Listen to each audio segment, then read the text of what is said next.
नजर आ रहा है ना स्क्रीन पर?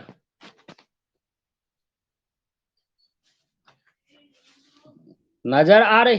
नजर ओके ओके, चलिए। तो ये तो फोटो पीरियोडिज्म जो आज अभी डिस्कशन हम लोग करेंगे उसकी बात है, लेकिन उससे पहले एक तीसरा नंबर, ये चौथा नंबर है फोटो पीरियोडिज्म। तीसरा नंबर जो था उसमें था कि number and position of chloroplast, chloroplast की संख्या कितनी होगी और उसका स्थान कैसा होगा, पोजीशन किस प्रकार का होगा। तो तुम जनरली देखते हो कि जनरल केस में क्लोरोप्लास्ट होता क्या है, सो पहले समझना पड़ेगा। तो प्लांट के सेल की एक स्पेशलिटी होती है कि उसमें प्लास्टिड्स पाए जाते हैं। प्लांट के सेल में एक स्पेशलिटी क्वालिटी होती है, प्लांट और एनिमल सेल में अंतर भी होता है एक, ये भी एक खास अंतर है कि प्लांट के सेल में आपको प्लास्टिड्स पाए जाते हैं, जबकि एनिमल सेल में किसी तरह का प्लास्टिड्स नहीं पाए जाते हैं। चलिए हटाइए। ये प्लास्टिड्स क्या है? प्लास्टिड्स वो चीज है जिसमें क्लोरोप्लास्ट, क्रोमोप्लास्ट और ल्यूकोप्लास्ट पाए जाते हैं। ये तीन तरह के प्लास्ट हैं, क्लोरोप्लास्ट, क्रोमोप्लास्ट और ल्यूकोप्लास्ट, ये पाए जाएंगे आपको प्लास्टिड्स में। हमको बात क्रोमोप्लास्ट और ल्यूकोप्लास्ट की नहीं करनी है, हमको बात करनी है क्लोरोप्लास्ट की। क्लोरोप्लास्ट वो चीज है जिसमें क्लोरोफिल पाया जाता है, एक खास तरह का एक पिगमेंट है क्लोरोफिल।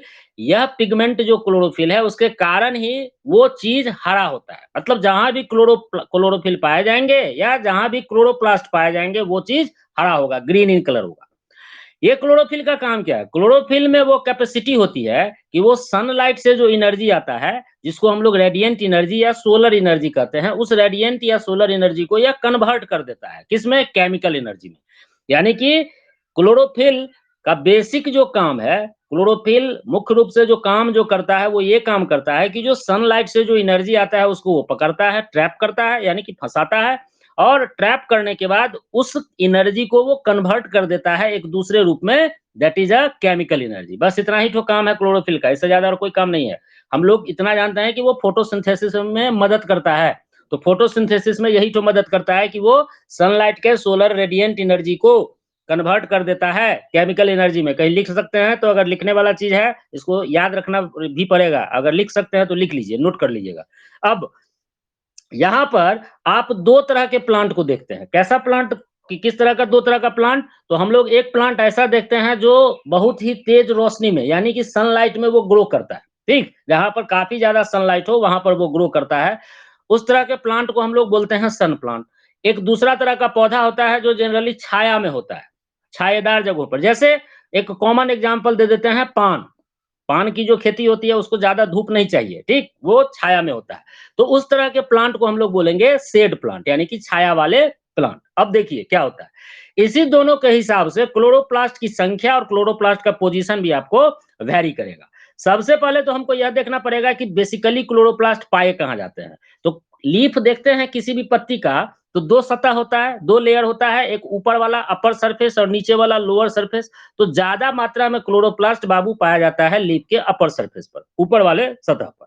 तो जो अपर सरफेस जो लीव्स का है, खास करके सन प्लांट की हम बात कर रहे हैं, जो धूप में जो पौधे होते हैं, तो सन प्लांट में जो पाए जाने वाले जो लीव्स हैं, उसका जो अपर सरफेस होता है वहां पर आपको क्लोरोप्लास्ट की संख्या ज्यादा मिलेगा।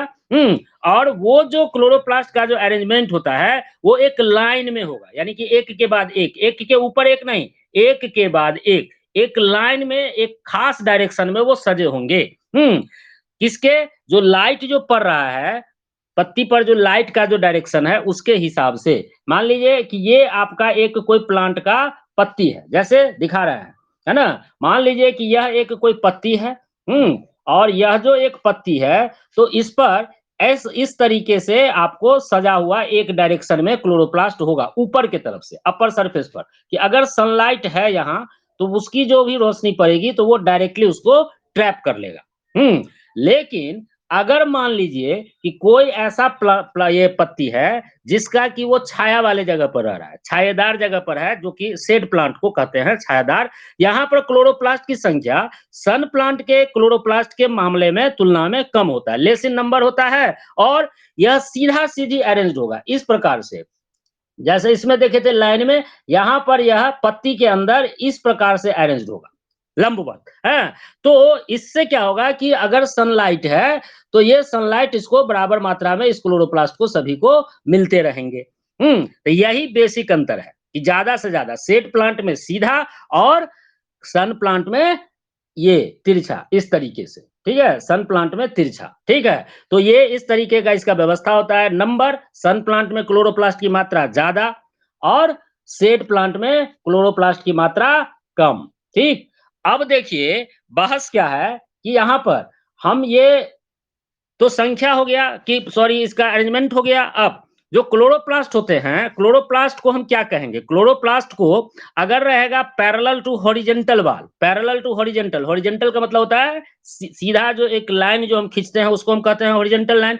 तो उसके अगर समानांतर अगर क्लोरोप्लास्ट होगा तो उसको हम बोलेंगे ईपी स्ट्रोफ। मान लो कि अगर इस तरीके से क्लोरोप्लास्ट व्यवस्थित होगा तो ये हो गया हॉरिजेंटल लाइन में, तो इसको हम बोलेंगे ईपी स्ट्रोफ है। ये ईपी स्ट्रोफ जो होते हैं ये आपको कहां पाए जाएंगे? मॉडरेट लाइट में, ठीक है। जबकि स्ट्रॉन्ग लाइट में जो होते हैं या अगेंस्ट द वर्टिकल वाल, ये जो वर्टिकल वाल है, ठीक है, ये वर्टिकल वाल के विरुद्ध वो खड़ा रहता है, ठीक है, स्ट्रॉन्ग लाइट में। और इस कंडीशंस को हम लोग बोलते हैं पारा स्ट्रोफ। ओके, अब आज के नोट की बात है ना, आज जो आप लोगों को जो नोट्स जो भेजा गया है ये तो कल तक था, कल आपका क्लास थोड़ा सा कट गया था, इसके कारण हमको यह चीज को फिर से एक बार याद करवाना पड़ा।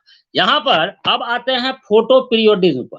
फोटो पीरियोडिज्म, फोटो, फोटो का मतलब लाइट हुआ, पीरियोडिज्म का मतलब जो पीरियोडिसिटी, लाइट के हिसाब से जो पीरियोडिसिटी जो दिखाया जाता है, ये भी एक तरह का ऑर्गेनिज्म का रिस्पॉन्स ही है। रिस्पॉन्स की मतलब प्रक्रिया, मतलब जो लाइट ड्यूरेशन, एक भर दिन में जो लाइट की जो ड्यूरेशन है, लाइट ड्यूरेशन कहने का मतलब हुआ कि लाइट कितने समय तक है, सनलाइट कितने समय तक है, उस सनलाइट में अगर कोई ऑर्गेनिज्म अपने रिस्पॉन्स को दिखाता है, अपनी प्रतिक्रिया को दिखाता है, ठीक है, तो इसी को कहेंगे फोटो पीरियड।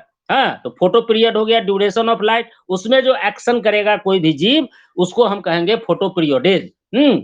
और इस आधार पर जो, क्योंकि प्लांट भी कुछ ना कुछ लाइट के प्रति अपनी सेंसिटिविटी या अपने अपने रिस्पॉन्स को प्लांट भी दिखाते हैं, तो सबसे पहले इस आधार पर जो एंजियोस्पर्म्स जो होते हैं, अब एंजियोस्पर्म्स कहते किसको हैं? एंजियोस्पर्म्स उसको कहा जाता है जिसमें, जिस प्लांट में फूल होता है, फ्लावरिंग प्लांट भी इसको कहा जाता है, वैसे प्लांट जिसमें फूल हो और जिनके सीड कवर्ड हो, नेकेड नहीं हो, सीड, सीड कोट से या किसी चीज से कवर्ड हो, उसको हम कहते हैं एंजियोस्पर्म। तो यहाँ पर इस आधार पर कि किस प्रकार से वो लाइट के प्रति अपने रिस्पॉन्स को दिखाएगा, इसके आधार पर एंजियोस्पर्म को डिवाइड किया गया है 3 कैटेगरीज में। 3 कैटेगरीज कौन कौन है? एक है लॉन्ग डे प्लांट, मतलब जब सनलाइट काफी लंबे समय तक रहेगा उसमें कुछ प्लांट जो ग्रो करेंगे उसको हम बोलेंगे लॉन्ग डे प्लांट। जैसे तुम्हारा रेडिस, स्पिनेच, ये सब जो होते हैं ये लॉन्ग डे प्लांट यानी कि लंबे समय में होते हैं। Then short day plant, short day plant का मतलब जो कम समय, कम, जब उसको सनलाइट बहुत ज्यादा नहीं चाहिए, तो वैसे प्लांट जो कम सनलाइट के ड्यूरेशन में ग्रो करते हैं उसको हम लोग बोलेंगे शॉर्ट डे प्लांट। इसका एग्जाम्पल हो गया जेंथियम, क्रिसैंथेमम, दतुरा, कैनबिस। दतुरा तो तुम लोग जानते हो, हाँ, और कैनबिस का मतलब होता है, यह भी पढ़े ह्यूमन हेल्थ एंड डिजीज में, कैनबिस का मतलब होता है भांग। और तीसरा है डे न्यूट्रल प्लांट, यानी कि इसको सन के लाइट के ड्यूरेशन से कोई मतलब नहीं होता है, यह एक डे न्यूट्रल प्लांट हो गया। इसके अंतर्गत आपको आते हैं कॉटन, टोमेटो, पोटैटो एटसेट्रा, इसको लाइट की उतनी ज्यादा जरूरत नहीं होती है। अब एक अगला जो टॉपिक है वो है आपका ट्रांसपीरेशन। ट्रांसपीरेशन किसको कहते हैं? ट्रांसपीरेशन कहते हैं, देखो इवेपोरेशन तो तुम लोग जानता ही हो, इवेपोरेशन हुआ जो सनलाइट, सनलाइट अगर किसी वाटर बॉडीज पर पड़ेगा तो वो वाटर गर्म होगा और गर्म होकर के उससे वेपर निकल करके ऊपर आसमान बादल में चले जाएंगे। ये जो वेपोराइजेशन का जो प्रोसेस है, इसको, ये जो वेपर जो निकलने का जो प्रोसेस है उसको हम लोग क्या कहते हैं? वेपोराइजे, ये सॉरी इवेपोरेशन कहते हैं। अब देखिए कि एक और चीज होता है, जो फोटोसिंथेसिस का जब प्रोसेस होता है तो फोटोसिंथेसिस के प्रोसेस में क्या देखे कि रूट से पानी एब्जॉर्ब किया जाता है। रूट से पानी को एब्जॉर्ब करने के बाद इस पानी को वो पहुंचाया जाता है किसके द्वारा?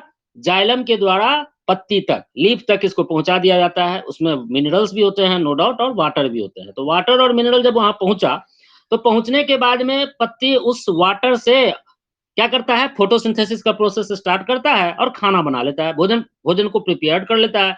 अब फूड जब प्रिपेयर्ड हो गया, तो क्या टोटल का टोटल वाटर तो यूटिलाइज़ नहीं हो जाता है, कुछ वाटर रह जाते हैं।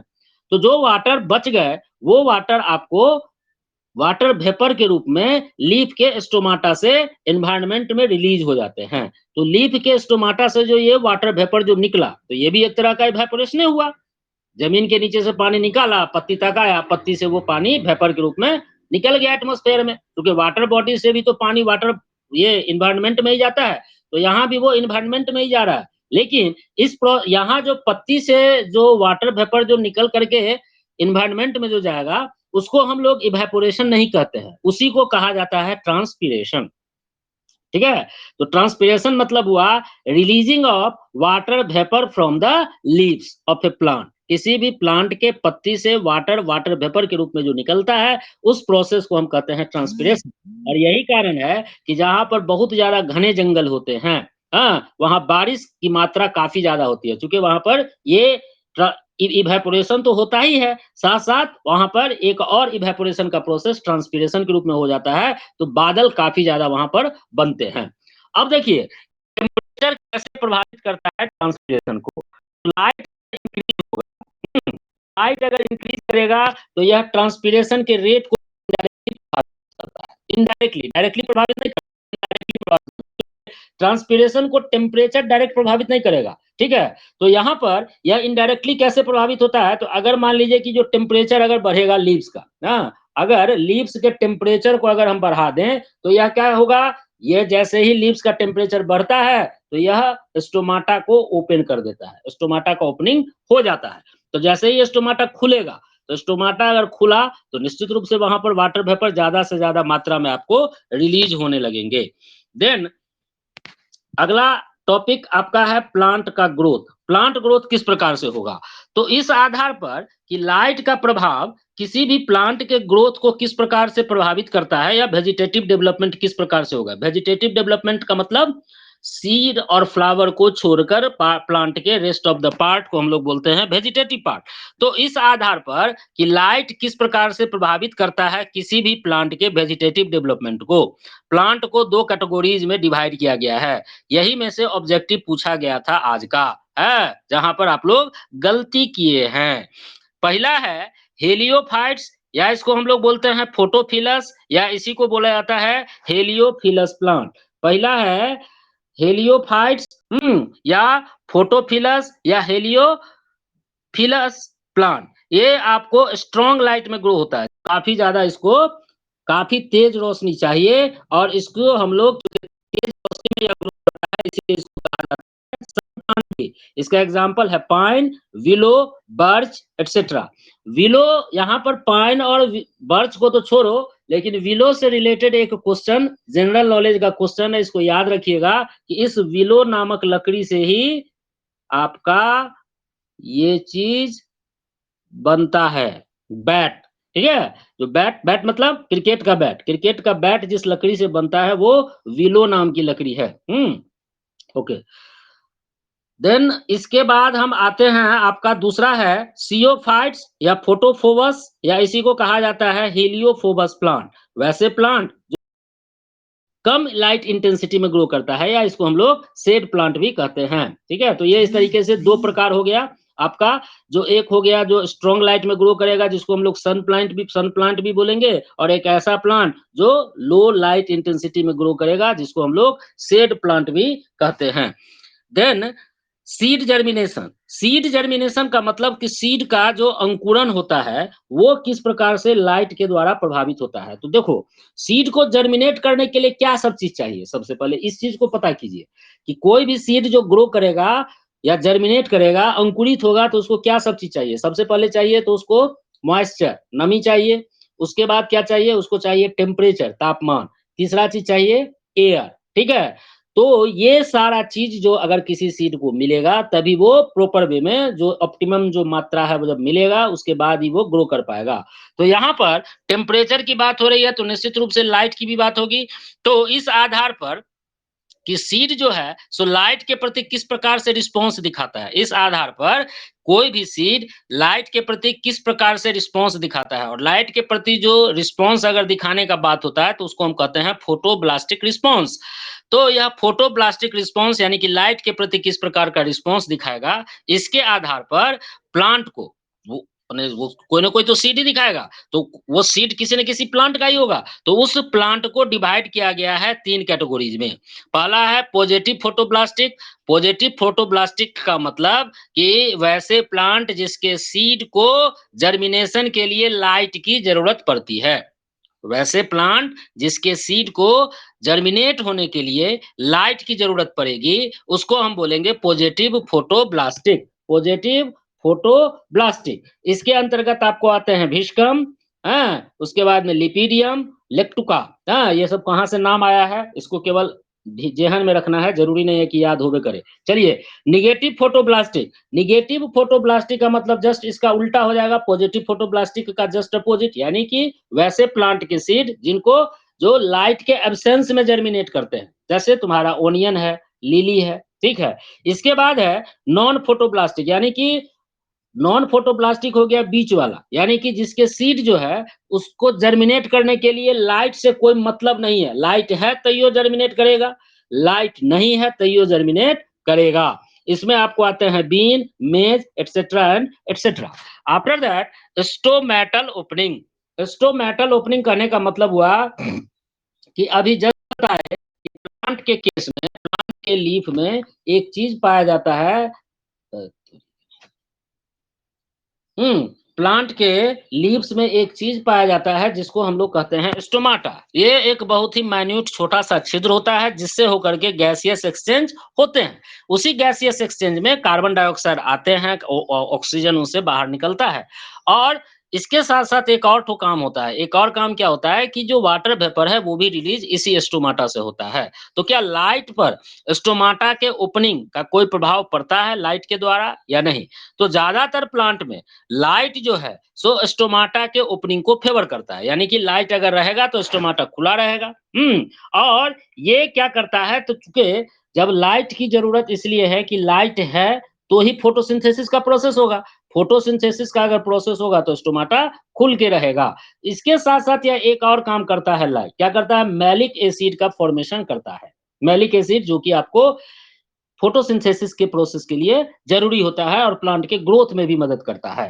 तो यह फोटोसिंथेसिस के प्रोसेस तभी होगा जब गैसियस एक्सचेंज होते रहेंगे, और गैसियस एक्सचेंज तभी होगा जब स्टोमाटा खुला रहेगा। तो स्टोमाटा कब खुलेगा, जब फोटोसिंथेसिस का रेट बढ़ेगा। फोटोसिंथेसिस का रेट कब बढ़ेगा, जब दिन का समय होगा। दिन का समय होगा मतलब लाइट होगा। तो इस तरीके से हम क्या देख रहे हैं कि जो लाइट जो है वो स्टोमाटा के ओपनिंग को प्रमोट करता है। लेकिन अब कहानी आता है कि जो जीरोफाइट, जीरोफाइट का मतलब होता है जो रेगिस्तान में जो पौधे पाए जाते हैं उसको हम लोग कहते हैं जीरोफाइट। ये जो आपका यहाँ लिखा हुआ है जीरोफाइट, तो ये जो आपका जो जीरोफाइट है यहाँ पर थोड़ा सा उल्टा होता है। यहाँ पर जो चूंकि लाइट काफी ज्यादा मात्रा में होती है तो यहाँ पर लाइट आपको स्टिमुलेट करता है स्टोमाटा के क्लोजिंग को, जस्ट उल्टा। अगर लाइट काफी ज्यादा होगा तो स्टोमाटा यहाँ पर बंद हो जाएगा। लेकिन और वो दिन के समय में तो बंद रहता है लेकिन वो रात में खुल जाता है। ये इस कारण से कि देखो वहां काफी तेज गर्मी पड़ती है, प्लांट जो है अपने तना में, अपने लीफ में बहुत सारे पानी को कंजर्व करके रखता है अपने आप को जिंदा रखने के लिए। अब बताओ कि तेज रोशनी के कारण अगर स्टोमाटा वहां पर खुल जाएगा तो सारा का सारा पानी क्या होगा, इवेपोरेट करके निकल जाएगा, ट्रांसपीरेशन का प्रोसेस हो जाएगा, तो वो प्लांट मर जाएगा, डेसिकेट कर जाएगा। इस कारण से यहाँ पर उल्टा होता है, जैसे ही लाइट बढ़ा, ये एक तरह का एडेप्टेशन है, जैसे ही लाइट वहां पर बढ़ा ऑटोमेटिकली स्टोमाटा बंद हो जाता है। स्टोमाटा बंद हो गया तो इवेपोरेशन का प्रोसेस खत्म हो जाता है। लेकिन रात के समय में जब मौसम थोड़ा सा ठंड होता है तो वो गैसियस एक्सचेंज उसको करना है, उस गैसियस एक्सचेंज करने के लिए वो स्टोमाटा आपको ओपन हो जाता है। और इस तरह का अगर उल्टा हो, स्टोमाटा का ओपनिंग और क्लोजिंग अगर उल्टा हो यानी कि लाइट के विरुद्ध हो, लाइट के अगेंस्ट वो काम करे, तो इसको हम लोग कहते हैं scoto active stomata. Scoto active stomata इसको कहा जाता है। अब आते हैं वेरियस फोटोग्राफिक मूवमेंट। अलग अलग तरह का जो फोटोग्राफिक जो मूवमेंट है ये क्या होता है। विभिन्न प्रकार के जो वेरियस फोटोट्रॉपिक जो मूवमेंट हैं, वो क्या होते हैं? तो विभिन्न प्रकार के जो आपका जो फोटोट्रॉपिक मूवमेंट, जैसे किसी भी आप प्लांट के शूट को देखते हैं कि वो मुड़ जाता है, जो डायरेक्ट इन माने लाइट के डायरेक्शन में जो मुड़ जाना, हाँ, जैसे बंद कमरा है, उसमें जो है सो एक तरफ हम प्लांट लगा दिए और एक खिड़की का छोटा-सा जो छिद्र है, उससे सनलाइट आती है। आप क्या देखेंगे कि कुछ दिनों के बाद, अचानक से तो होगा नहीं, कुछ दिनों के बाद में आप देखेंगे कि उस प्लांट का जो शूट है, वो उस लाइट के डायरेक्शन में अपने आप को मोड़ लेता है। तो इसी को हम कहते हैं फोटोट्रॉपिक मूवमेंट। इसके बाद अगला जो चीज़ है टॉपिक हो गया आपका फोटोनेस्टिक मूवमेंट। फोटोनेस्टिक मूवमेंट, ये फोटोनेस्टिक मूवमेंट। फोटोनेस्टिक मूवमेंट कहने का मतलब कि जैसे कि ऑक्जेलिस का लीव्स है, ये आपको दिन के समय में हॉरिजेंटली रहता है, हॉरिजेंटली एकदम जहाँ पर सनलाइट रहेगा उस तरफ वो हॉरिजेंटली सीधा उसी डायरेक्शन में वो रहेगा सन के डायरेक्शन में। लेकिन जैसे ही रात का समय होता है वो पत्ती उसका मुरझा जाता है। ये उसका क्वालिटी है, ठीक है? तो यह एक प्रकार का क्या दिखा रहा है? सर्कैडियन रिदम दिखा रहा है प्लांट में। सर्कैडियन रिदम जो सनलाइट के प्रति जो अपना रिस्पॉन्स को दिखाता है, यानी कि सनलाइट के तरफ उसका आकर्षण ज़्यादा होता है। जैसे ही सनलाइट है जब तक, तब तक वो हरा-भरा, यानी कि सर्कैडियन रिदम में तो ये भी देखे थे कि एक्टिवनेस कब है, लाइट के हिसाब से वो कब एक्टिव होता है। तो यहाँ पर वो ये प्लांट जो ऑक्जेलिस का जो लीव्स है, वो भी एक्टिव हो जाता है जैसे सनलाइट आता है, और जैसे ही सनलाइट खत्म हो जाता है, तो वो आपको मुरझा जाता है खुद ब खुद, ठीक? इसके बाद effect of light on the distribution of plant. Plant के डिस्ट्रीब्यूशन में लाइट का क्या प्रभाव है? Effect of light on the distribution of plants. Plant के डिस्ट्रीब्यूशन में लाइट का क्या रोल होता है, इसको देखें। अब देखिएगा क्या कि आप क्या देखते हैं कि कुछ प्लांट्स जो हैं, वो आपको ग्रो करते हैं जब सनलाइट काफ़ी तेज़ हो, फुल सनलाइट में ग्रो करते हैं, और इसी को हम लोग क्या बोले थे? अभी जस्ट पहले बताए, हेलियोफाइट्स बोले या शेड इंटॉलरेंट प्लांट बोले, जो छाया को बर्दाश्त नहीं करने वाला प्लांट, ठीक है? और इसका एग्ज़ाम्पल हो गया सनफ्लावर, पॉपुलर्स, पाइन। कुछ आपको खास तरह के प्लांट ऐसे भी हैं, जो केवल और केवल छाया में ही ग्रो करते हैं, यानी कि उनको सनलाइट नहीं चाहिए, और इसको हम लोग को क्या बोले थे? सियोफाइट्स बोले या शेड टॉलरेंट प्लांट बोले, जो छाया को बर्दाश्त कर सकने वाला प्लांट, ठीक है? तो यहाँ देखो ऊपर में जो है सो कहोगे कि दोनों एक के बात लिखा हुआ है। ऊपर में शेड इंटॉलरेंट लिखा हुआ है, ऊपर में क्या लिखा हुआ है? Shade intolerant. ये शेड इंटॉलरेंट, इंटॉलरेंट का मतलब जो छाया को बर्दाश्त न करे, और नीचे में लिखा हुआ है क्या चीज़? शेड टॉलरेंट, शेड टॉलरेंट लिखा हुआ है, यानी कि जो छाया को बर्दाश्त करे, ठीक है? तो यहाँ पर छाया को बर्दाश्त करने वाला जैसे फर हुआ, स्प्रूस हुआ। लेकिन कुछ ऐसे भी प्लांट होते हैं जो आपको तो लाइट के कंडीशन में, लाइट में तो ग्रो करते हैं, लेकिन वो बहुत लाइट में भी कुछ ऐसे भी प्लांट आपको देखेंगे जिनको कि काफ़ी तेज़ अगर लाइट है तो भी वो ग्रो करेंगे, कहीं तो कोई दिक्कत नहीं, मरेगा नहीं। लेकिन ये बहुत अच्छे तरीके से, बहुत बढ़िया तरीके से ये ग्रो कर सकता है अगर उसको छाया मिले। समझ में आई बात? कुछ ऐसे प्लांट भी हैं जो लाइट के रहने पर भी ग्रो तो कर सकते हैं, लेकिन ये बहुत बढ़िया तरीके से ग्रो कर सकते हैं तभी जब उनको छाया दे दिया जाए। तो इस तरह के प्लांट को हम लोग बोलते हैं फैकल्टेटिव सियोफाइट्स। तो फैकल्टेटिव सियोफाइट्स, तो फैकल्टेटिव हेलियोफाइट्स क्या है? तो फैकल्टेटिव हेलियो देखो, सियोफाइट्स और हेलियो दोनों एक दूसरे का अपोजिट है। हैं? तो यहाँ पर फैकल्टेटिव अगर सियोफाइट्स है तो फैकल्टेटिव हेलियोफाइट्स भी होगा। तो फैकल्टेटिव हेलियोफाइट्स वैसे पौधे होते हैं जो आपको लो लाइट इंटेंसिटी में ग्रो करते हैं? लेकिन ये सर्वाइव कब कर सकते हैं? बढ़िया तरीके से सर्वाइव करेंगे जब काफ़ी ज़्यादा तेज़ रोशनी वाला फुल सनलाइट कंडीशन हो, तो उसमें यह बढ़िया तरीके से ग्रो कर पाएँगे। आज का लास्ट टॉपिक है आपका स्ट्रैटिफिकेशन। फिर हम लोग चलते हैं ऑब्जेक्टिव में। बनाया तो मात्र 4-5 गो स्टूडेंट मेरा बहादुर सब, ठीक है? बाद बाकी तो कोई नहीं बनाया। स्ट्रैटिफिकेशन का मतलब होता है कि देखो, आप अगर किसी जंगल में देखेंगे, कोई जंगल है तो जंगल में तो विभिन्न प्रकार के पेड़-पौधे हैं, अलग-अलग तरह के। कोई बहुत बड़ा प्लांट है, तो कोई उसका छोटा प्लांट है, तो कोई बहुत छोटा प्लांट है। तो विभिन्न प्रकार के पेड़-पौधे, विभिन्न प्रकार के हाइट वाले आपको जो पेड़-पौधे मिलेंगे, उसमें निश्चित रूप से कोई ना कोई प्लांट जो सबसे बड़ा होता है, वो डोमिनेंट स्पीशीज़ होता है। क्यों?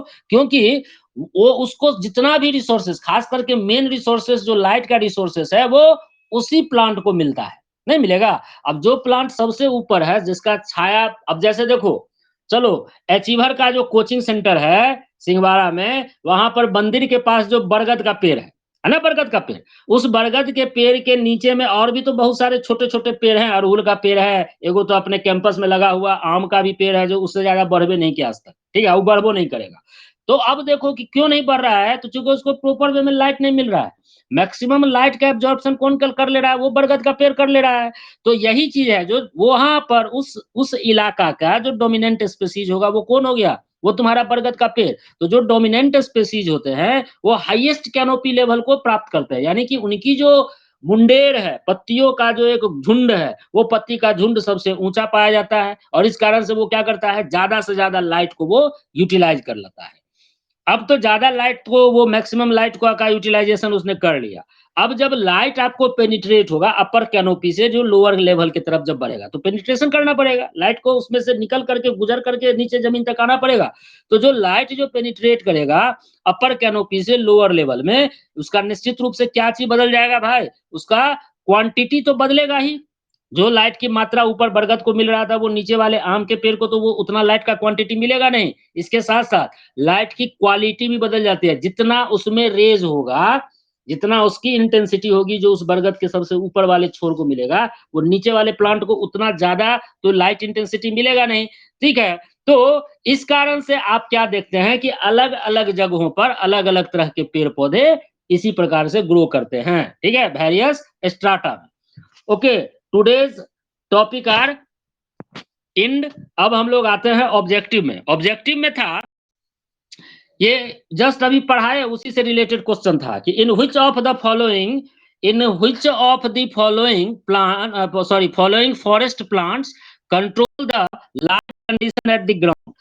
कौन सा फॉरेस्ट में, जंगल में पाए जाने वाले जो प्लांट है उसमें से कौन सा प्लांट है जो कि लाइट के कंडीशन को कंट्रोल करता है, जमीन पर आने वाले लाइट के कंडीशन को कंट्रोल करता है। तभी बताया बरगद, विशाल बरगद, जो कि एक टॉल ट्री होगा। ओके, दूसरा जो चीज है आपका सेकंड नंबर जो क्वेश्चन है वो क्या कह रहा है, कहता है कि in which one of the following habitats does the diurnal temperature of soil surface very most, यानी कि इसमें से कौन सा, इस नीचे लिखे हुए जो हैबिटेंट है उसमें से कौन से हैबिटेंट में डायरनल टेम्परेचर, डायरनल किसको बोले थे, दिन के तापमान को। तो दिन का तापमान जो है वो रात के तापमान से काफी ज्यादा वेरी करता है, यानी कि रात का तापमान काफी कम, दिन का तापमान काफी ज्यादा। तो जो झेला है वही जानता है। रेगिस्तान में इस तरह के हालात होते हैं, डिजर्ट में। चूंकि फिजिक्स का फिजिक्स जब पढ़ते हैं तो फिजिक्स में हीट चैप्टर पढ़े, हीट चैप्टर में आपने पढ़ा कि जो कंडक्शन का प्रोसेस या हीट का जो प्रोसेस जो है, तो देखेंगे क्या कि जो बंदे सॉलिड और लिक्विड का जो हीट एब्जॉर्ब करने और हीट को अपने अंदर रखने, यानी कि कौन जल्दी से गर्म हो जाएगा कौन जल्दी से ठंडा हो जाएगा, वहां से इस चीज को पकड़िए, वहां भी केवल सॉलिड ही सॉलिड बालू पाया जाता है उसके हिसाब से। चलो, animals undergo inactive stage during winter. ठंडा के समय में अगर कोई एनिमल इनएक्टिव स्टेज में चला जाता है तो उसको हम क्या कहते हैं, तो इस पर चर्चा कल किए थे, एस्टिवेशन भी बताए थे। एस्टिवेशन हो गया जो समर के सीजन में, गर्मी में जो जाता है उसको कहते हैं हम लोग एस्टिवेशन, और ठंडा में अगर कोई जीव जाकर के सो जाए तो उसको हम लोग बोलेंगे hibernation. Then question number 4, which of the following algae are found in deepest ocean of water. इसमें आपका जो आंसर है वो है रेड एल्गी। थोड़ा सा हम आपको बता दें कि रेड एल्गी, ग्रीन एल्गी और ब्राउन एल्गी, यह तीन को चीज लिखा हुआ है, ठीक है। इसमें समझिए कि ग्रीन एल्गी जो होते हैं वो आपको किसी भी समुद्र के शोर लाइन यानी कि किनारे वाले इलाके में आपको ज्यादा मिलेंगे ग्रीन एल्गी, ठीक है, यानी कि किनारा, समुद्र का जो किनारा जो होता है वहां पर ग्रीन एल्गी काफी ज्यादा मिलेगा। ब्राउन एल्गी जो होते हैं वो थोड़े से गहरे पानी में, यानी कि ग्रीन एल्गी के बाद का जो इलाका है उसमें यह पाया जाएगा। लेकिन रेड एल्गी जो होता है वो सबसे गहरे पानी में, डीप वाटर में पाया जाता है। इस कारण से ये आपका आंसर यहाँ पर हो गया आंसर 4। अगला क्वेश्चन पर आते हैं 5। 5 में आपको कह रहा है क्या, पांचवा कहता है कि many animal use the diurnal and seasonal variations in light intensity and photoperiod to time their, यानी कि बहुत सारे ऐसे जानवर हैं जो अपने डायरनल और जो सीजनल वेरिएशन यानी कि दिन के समय में जो बदलाव हुआ या मौसम में जो चेंजेस आया, किसके कारण? लाइट इंटेंसिटी के कारण और फोटो पीरियड, जो समय का जो फोटो पीरियड है उसके हिसाब से तो वो क्या करते हैं? तो माइग्रेशन करते हैं, उनका रिप्रोडक्टिव एक्टिविटीज जो होता है वो होता है, सस्पेंशन होता है कि ऑल ऑफ दीज होता है, बिल्कुल सारा चीज होता है इसके द्वारा कंट्रोल। हाँ, तो इसके बाद क्वेश्चन नंबर 5 है कि when organism change their location, कोई भी ऑर्गेनिज्म अपने स्थान को, जो जगह है उस जगह को अगर बदले और वहां से वो उस हार्श इन्वायरमेंट से अगर वो भाग जाए तो उसको हम क्या कहेंगे? हाइबरनेशन कहेंगे, वर्नलाइजेशन कहेंगे, माइग्रेशन कहेंगे या एस्टिवेशन कहेंगे? उसको हम लोग बोलेंगे माइग्रेशन। ठीक है। क्वेश्चन नंबर 7 कह रहा है कि organism show migration to organism show 2 minute. हाँ, organism show migration in order to avoid unfavourable conditions of. अब देखिए कोई भी ऑर्गेनिज्म जो है सो माइग्रेशन जो दिखाता है, हाँ, तो वो माइग्रेशन इसलिए दिखाता है कि वो अनफेवरेबल कंडीशन जो उसके लिए है। तो किस प्रकार का अनफेवरेबल कंडीशन? क्या टेम्परेचर अनफेवर्ड है, फूड अवेलेबिलिटी अनफेवर्ड है, प्रेसिपिटेशन है वो उसको फेवर नहीं कर रहा है, या ऑल ऑफ दिस? बिल्कुल, ये सारा चीज से ही प्रॉब्लम हो सकता है। कोई जरूरी नहीं है कि कोई एक को चीज होगा तो उसके लिए वो भागेगा, कोई भी चीज से उसको प्रॉब्लम होगा और वो उस चीज से बचने के लिए अपने आप को वहां से निकलने का प्रयास करेगा। चलिए, एटमॉस्फेयर का वो जोन ऑफ एटमॉस्फेयर यानी कि एटमॉस्फेयर का वो क्षेत्र जो ग्राउंड के हमारे धरती के सतह से अटैच्ड होता है, मिला हुआ होता है। तो जब 4 गो जो लेयर बताए थे, है 4 गो जो लेयर बताए थे, ट्रोपो, मीजो, स्ट्रेटो, ठीक है, तो उसी में और एक्सो, तो यहाँ पर जो सबसे नीचे वाला जो लेयर है वो होता है ट्रोपोस्फेयर। शायद इसका क्या कहते हैं, शशिरंजन का एक आंसर गलत था। ओके, उसके बाद हाँ ये नहीं, नौमा आंसर गलती लिखा है शशिरंजन, और कर दिया। तो उसके बाद तुम्हारा गलती था। अच्छा, चलो, ओजोन लेयर।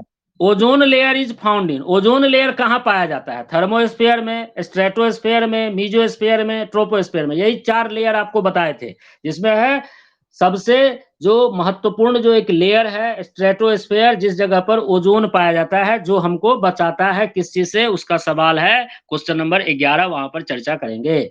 चलिए, plant adapted to grow in से, वैसा पौधा जो शेड, छाया वाले जगह पर ग्रो करने के लिए अडेप्टेड होता है, छाया वाला। इतना अभी चिल्ला चिल्ला करके इसी के बारे में बता रहे थे, सीओफाइट्स, ठीक है, just opposite to heliophytes. Okay, xerophyte तो हो गया जो कि काफी ज्यादा तेज रोशनी में ग्रो करता है। Last but not least, ozone protect biosphere from high energetic ultraviolet ray. ये 100% शशिरंजन का गलत हुआ है, इंफ्रारेड रेज लिखा है, हमको आश्चर्य लगा। तो ओजोन जो है सो वो हम लोगों को बचाती है हाई एनर्जेटिक अल्ट्रा वायलेट रे से, जो सनलाइट से आता है उससे। अब अगला टॉपिक है आपका थर्मल फैक्टर, जो हम लोग देखेंगे कल। ठीक, चलिए, come to the point, any problem?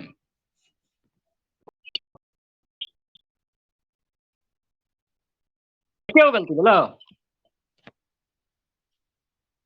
अच्छा, हो सकता है।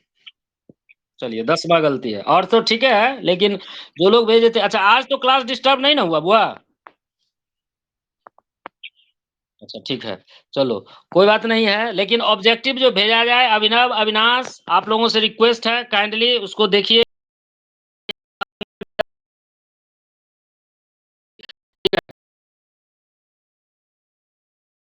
ठीक है, चलिए फिर मिलते हैं। हाँ, क्लास का टाइमिंग हो सकता है तो 7 बजे से किया जाएगा, इसको हम ग्रुप में मैसेज भेज देते हैं, जिसको आपत्ति होगा वहाँ पर वो बोलेगा। ठीक है, क्लास खत्म।